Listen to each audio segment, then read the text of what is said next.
clean that place up pretty dang good. And then at noon, you had to go upstairs and clean the head rig and all that area. So, and the big saws. So that wasn't an easy job. I was glad to get rid of that job. Oh, I bet. But they either make you or break you there. That's how they start you out. So was the pond monkey your second job? See, no, I was a strip catcher. Well, okay. Say that again? A strip catcher. Okay. That's you stand in a hole behind an edger that they edge the big boards that come off the head rig. They come off the head rig, hit here, roll down, go over to the edger, and then he'd set the saws with his hands. Back in the old days, he had to set them like this. You had to be a big, strong guy to do that. And then they'd send them at you. You're standing in this hole. It's boards and rollers, and it had a board on the floor that I'd stomp. That's for the other pieces of log that was coming down this way if it was supposed to go into the burner. So I'd stomp it and it'd go into the burner. So you were stomping that, hoping that thing hit right and didn't come over and take your head off. And the ones sending through the edge of the board through, they would laugh and try to hit me. Got two guys that send two at once. And I'd have to dive for it. But you had to catch these strips that come off. And you had to learn to use your rollers and turn them and put them down in the hole to go to the burner. So it was quite a job. Yeah, it paid better the other one, so I took that. It was winter. Oh, it was cold, and I run over there and went up the stairs and got up there and I stripped all my clothes off, naked as I could get, and I was going, oh, that boiler felt so good. And I'm walking around.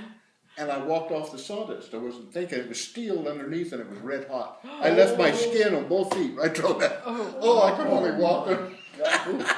It was something else. But I learned a good lesson.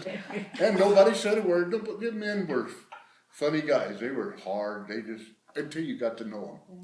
Once you was in the gang, nothing else happened to you. They were just good guys.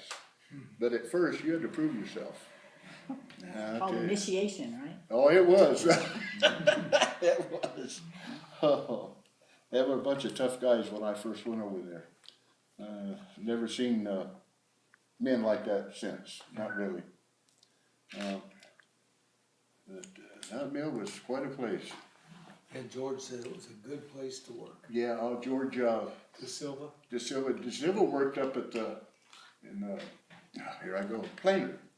Okay. Yeah, he was in the planer, I was in the mill. Mm-hmm. Yeah, and he had a good hit. He had it made. He was in the office most of the time. Oh. He cut everybody down to the bone. It was terrible. Yeah. Was Ron, a no option then? there was you want to work, you work.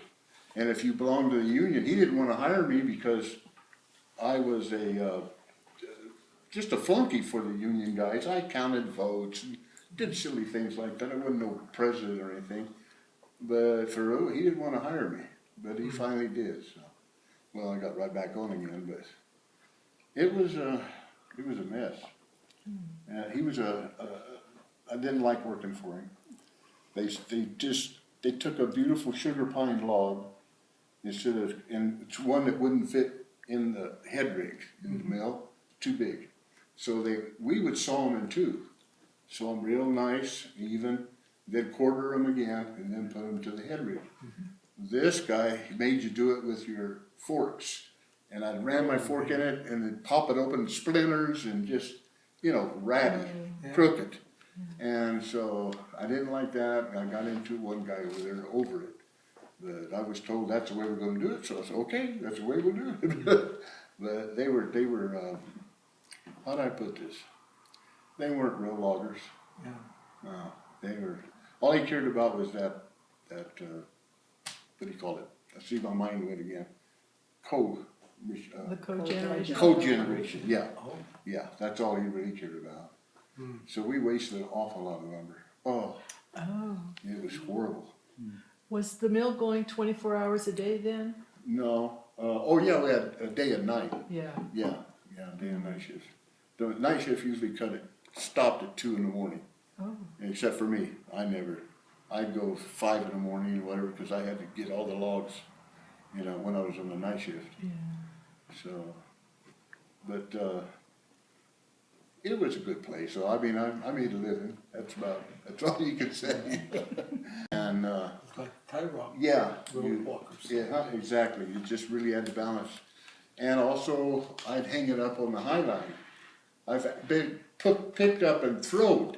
I hooked it on the high line. I was kidding around with the guy, and he whoop, and away I went. I sailed out into the water. But you had to use it to hook. You had these huge hooks. It's hard to describe. I got the hooks at home. They're huge hooks, and they'd come down over the log, and then you hook it on the log. And that was what the little thing was for too.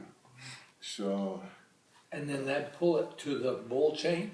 that'd pull it up, yeah, to the chute, and then it'd go up the bull chain, up the trough. Then you had to unhook it while it was going. Oh. And you had to be quick. Now, And we could control the hooks, how we went up, high, down. And we'd also hook to a grater. And we'd hook to the grater, and Pee Wee Whitener would drive the grater around, and I'd be hooked onto him to get the ones over in the corner we couldn't get. Oh. And I had to be real careful not to pull him off into the water, Yeah. because it'd be done just real quick. So they always give me the looks, oh, they're going to do that. I put him in the water one time off of a log. He swam out, didn't say a word, and I seen him coming. And I seen him come under the bill, I took off running. I think I was 19. And I took off running. No, he's going to beat the pudding out of me. I knew it. Gosh, from the very beginning of the mill, which is what, the 40-something? 43. 43, yeah.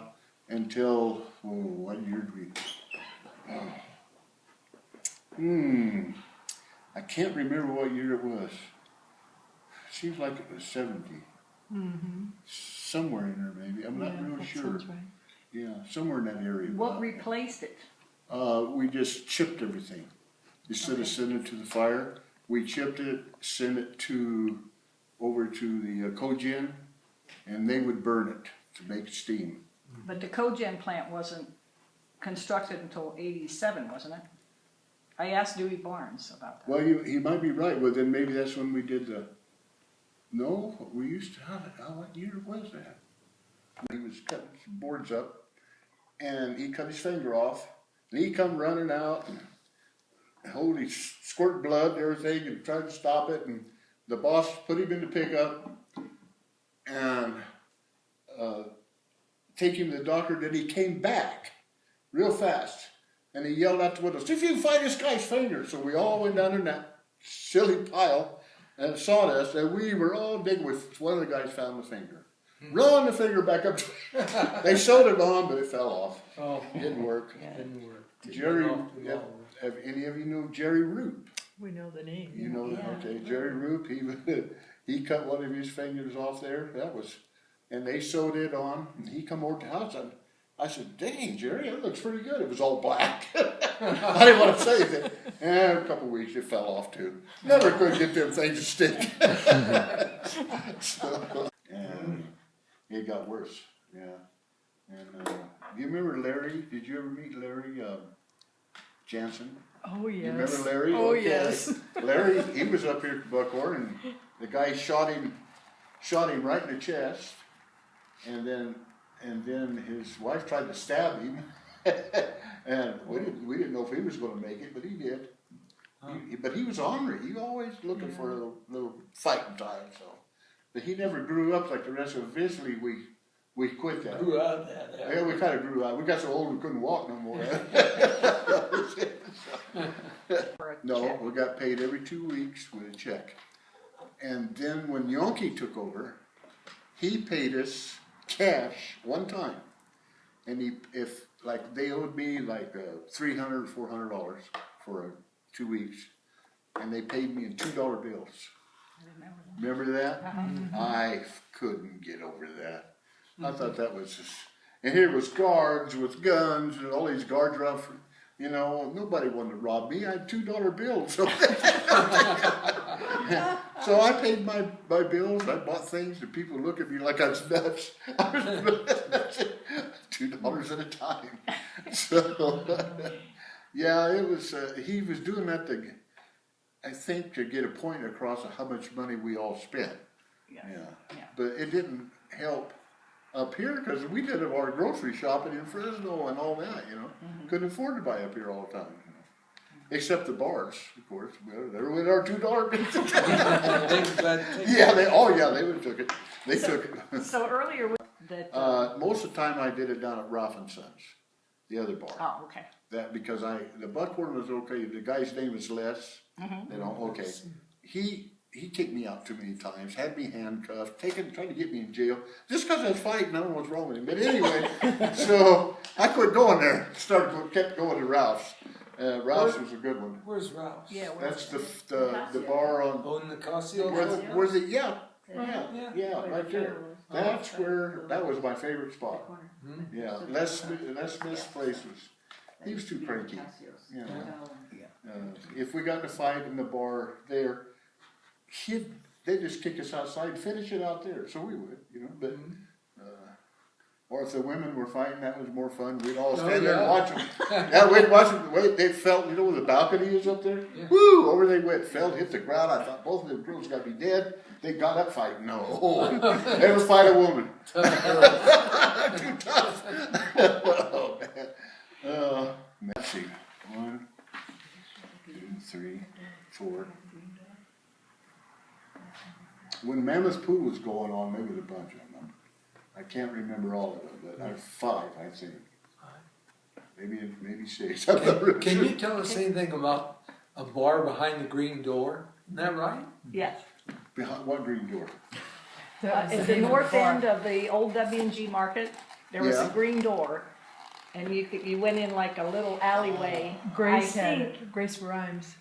Remember Grace? Yeah. Did she have it there? How come I can't remember that? I don't know. Now Spigot told me it was right across the street from Doug's. If you stood at Doug's, you could look right across the street before. Okay. I know where that was at. So there was Ralph and Sons, the Buckhorn, Mammoth Bar. There was Reva's place. That's Reva's? Southport. Oh, Southport. Okay. Yeah, that was Reva's. Can you remember? And there was some, I can't remember the names. It's been too long. This was when they really were going during Mammoth Pool. And they had all the loggers, Forest Service, and they had all them guys construction. And town was jumping up and down, boy, I tell you. So, but I don't know, these bars here, that's all we could do. All of us, we didn't have nothing to do.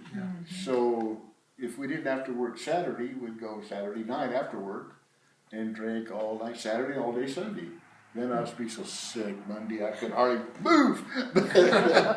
But I'm sure glad I quit that. But we did. They tell me I had a good time. So.